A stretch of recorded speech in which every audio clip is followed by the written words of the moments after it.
Hi, I'm Natalie, River Catchment Officer at Essex Wildlife Trust, and today I'm going to be talking to you about eggs.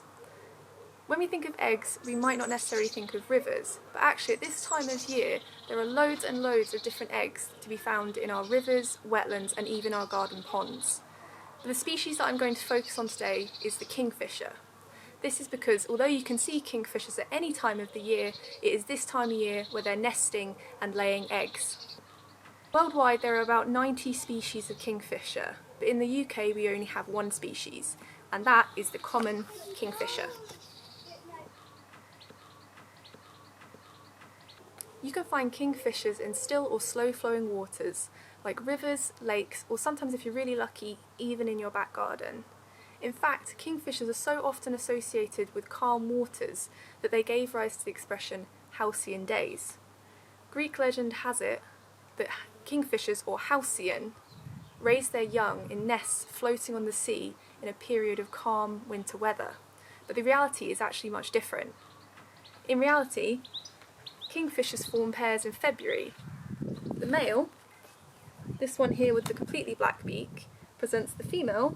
Here you can see has a red lower part of the beak, or mandible, with a fish as a gift. Both the male and female kingfishers will work together to build the nest on a soft vertical riverbank. This is because kingfishers actually build nests inside the riverbank rather than on top of it. The male and female take turns to dig out soil with their beaks, kind of like a woodpecker does in a tree. Then they push the soil behind them and make a tunnel and a nesting chamber at the end. Inside the nesting chamber is a slight depression in the soil to stop the eggs from rolling out, but no nesting material is actually brought into the burrow. Kingfisher burrows can be up to 140 centimetres in length and take up to 2 weeks to complete, which is no mean feat for a bird not much bigger than a chubby robin. So quite often, kingfishers will return to the same burrow the next year. The first clutch of 6 to 7 eggs are laid in late March or early April, and they look a little bit like these chocolate eggs, except they're a little bit rounder, more of a glossy white, and they don't have these little speckles on them.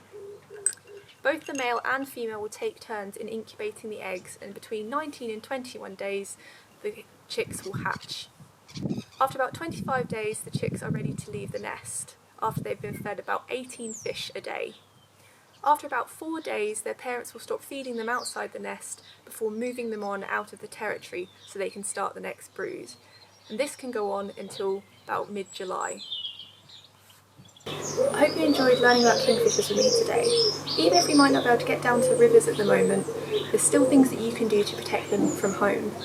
Whether that be saving water by using a water butt in the garden or turning the tap off while you brush your teeth, or whether that be making sure you don't flush things like wipes or cotton buds or plastics or things like that down the drains or down the sink or down the toilet. Thanks for listening.